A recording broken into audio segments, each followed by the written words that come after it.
Hello, good morning. നല്ല മഴയാണ്.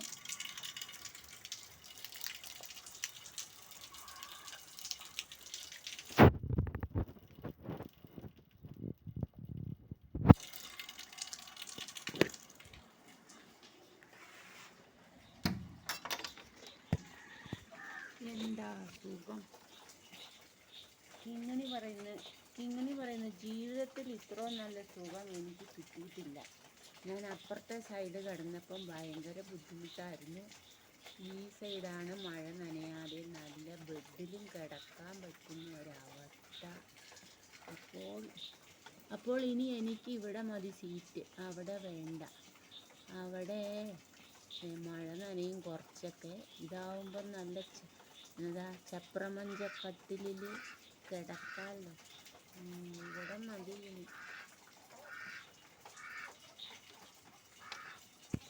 നല്ല സ്ഥലം.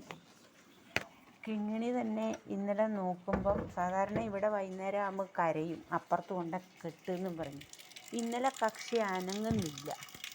അതെന്താണെന്ന് ചോദിച്ചാലേ, മനുഷ്യരെക്കാളും ബുദ്ധി മൃഗങ്ങൾക്ക്. അവർ പറഞ്ഞു മഴ നനയാതെ സ്വസ്ഥമായി പലകയിലല്ലാതെ നല്ല ബെഡിൽ കിടക്കാൻ പറ്റുന്നത് ഈ സൈഡാണ്.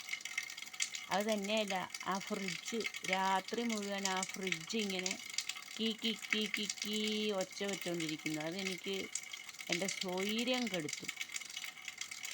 കെടുത്തുന്ന ഫ്രിഡ്ജിൻ്റെ അടുത്ത് നിന്ന് മാറിയപ്പം തന്നെ ആട്ടുമാമയുടെ ഓടി ഉഷാറായെന്ന് അവൾ പറയുന്നു. ഇനി ഇവിടെ മതി. ഈ അമ്മയ്ക്ക് ബോധമില്ല, മഴക്കാലമാകുമ്പം മഴ ഒട്ടും കൊള്ളാത്തടത്ത് വേണ്ട ഞങ്ങളെ കെട്ടാൻ. അതുകൊണ്ടാണ് ഞാനിവിടെ സെലക്ട് ചെയ്തത്. മനുഷ്യർ ചെയ്യുന്നില്ലേ, മൃഗങ്ങൾ തന്നെ ചെയ്യുന്നു. കണ്ടോ ഇപ്പം? അതാണ് അവരുടെ ബുദ്ധി. ഞാനും വിചാരിച്ചു എന്തു പറ്റി, എന്നും വൈകുന്നേരം ആകുമ്പം ഇവിടുന്ന് കരയും, അപ്പുറത്തെ സ്റ്റേഷനിൽ കെട്ടാനും പറഞ്ഞു. ഇന്നലെ അനങ്ങിയിട്ടില്ല. ഞാൻ വിചാരിച്ചു അതേതായാലും നല്ല കാര്യമായി, എനിക്കും നല്ല കാര്യം. ഇവിടെയാണ് ഒരു ശല്യമുള്ള ഏരിയ അല്ല, ഒരു പ്രശ്നവുമില്ല. അപ്പം രോഗി ഇച്ഛിച്ചതും വൈദ്യൻ കൽപ്പിച്ചതും ഒന്ന്. ഞാനും ഇത് തന്നെ ആഗ്രഹിച്ചത്. ഇവിടെയാണെങ്കിൽ ഒരു പ്രശ്നവുമില്ല, ബാക്ക് സൈഡാണെങ്കിൽ ആർക്കും ശല്യമില്ല. അപ്പം നമ്മുടെ തീരുമാനത്തിലേക്ക് തന്നെ അവൾ എത്തപ്പെട്ടു. Thank God. അതാണ്. ഈ പുളിമരം നിറച്ച് കോവയ്ക്കയാണ്. ഓരോരുത്തരെല്ലാം ചോദിക്കുന്നുണ്ട് കോവയ്ക്ക. കേബിൾ വയറിൽ കൂടെയും ഇനി ഇലക്ട്രിക് കമ്പി കൂടെയൊക്കെ കോവൽ കയറി നിറയും. അപ്പം ഞാൻ കുറച്ച് ആൾക്കാർക്കൊക്കെ കൊടുക്കുന്നുണ്ട്. എല്ലാവരും കഴിച്ചോട്ടെ, എല്ലാവർക്കും ബുദ്ധിമുട്ടുള്ള സീസണാണല്ലോ. പപ്പായൊക്കെ ഉണ്ട്. അപ്പം എനിവേ, ഇനി വളമൊക്കെ ഇട്ട് ചെടി വൃക്ഷ ലതാദികളൊക്കെ നടാൻ പറ്റിയ ഒരു അവസരമാണ്. ഈ കുറ്റിക്കുരുമുളകും ഒരു ഏത്തവാഴത്തൈയും വാങ്ങണമെന്ന് അതിയായ ആഗ്രഹമുണ്ട്. നടക്കുമെന്നറിയില്ല, നോക്കാം. നടക്കും ഏതായാലും. ഇന്നലെ മുഴുവൻ ഫ്ലാറ്റ് വൃത്തിയാക്കുന്ന പണിക്കാരുണ്ടായിരുന്നുകൊണ്ട് ഫ്ലാറ്റ് പെയിൻ്റ് അടി, ഫ്ലാറ്റ് വൃത്തിയാക്കലൊക്കെ ആയിരുന്നു. ഇനി ഏത് ഭാഗ്യവാനാണോ എല്ലാം റെഡിയായി കഴിയുമ്പം വരാനിരിക്കുന്നത് നമുക്ക് നോക്കിക്കണ്ടറിയാം.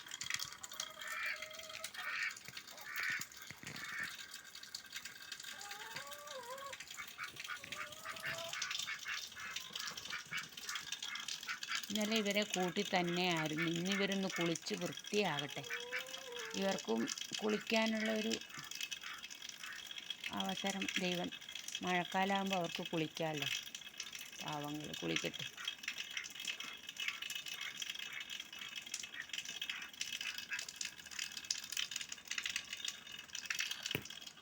അപ്പം ഓക്കേ.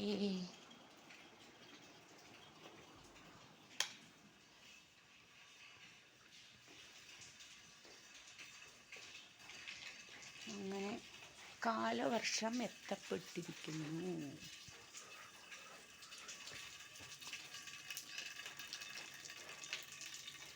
ഇനിവേ നല്ലത് തന്നെ. ഈ തെങ്ങിൻ്റെ ചോട്ടിൽ കുറച്ച് നല്ല വെള്ളം കിട്ടുമായിരുന്നെങ്കിൽ. ഇവിടെ വെള്ളം വീണാൽ തെങ്ങ് വണ്ണിൻ്റെ വേര് വലിച്ചെടുക്കും. തെങ്ങിന് നല്ലപോലെ ആട്ടിൻ കാഷ്ടം ഇട്ട് കൊടുക്കാമായിരുന്നു. തെങ്ങിൻ്റെ ചുവട്ടിൽ വെള്ളം വരുന്നില്ല, തെങ്ങിങ്ങനെ വിരിഞ്ഞ് നിൽക്കുമല്ലേ അല്ലേ. അപ്പം വെള്ളമല്ല, ഇനി ഇങ്ങോട്ടാക്കി കഴിഞ്ഞ് ആട്ടിൻ കാഷ്ടം ഇട്ടിട്ട് വളമിട്ടിട്ട് തെങ്ങിന് നിറച്ച് വെള്ളം ഒഴിച്ചു കൊടുത്താൽ മതി. അപ്പം ഓക്കെ ആയിക്കോളും. ഓക്കേ, എല്ലാ സബ്സ്ക്രൈബേഴ്സിനും എല്ലാ നല്ലവരായ വ്യൂവേഴ്സും പ്ലീസ് സബ്സ്ക്രൈബ് ചെയ്യാതെ ഈ എൻ്റെ പൊട്ട വീഡിയോ ആണെങ്കിലും ഞാൻ ഇതുവരെ ആക്റ്റീവായിട്ടൊരു നല്ല വ്ളോഗൊന്നും എടുത്തിട്ടില്ല. അതെന്താണെന്ന് വെച്ചാൽ നമ്മുടെ പരിതസ്ഥിതിയും നമ്മുടെ സാഹചര്യമൊക്കെ കൊണ്ടാണ്.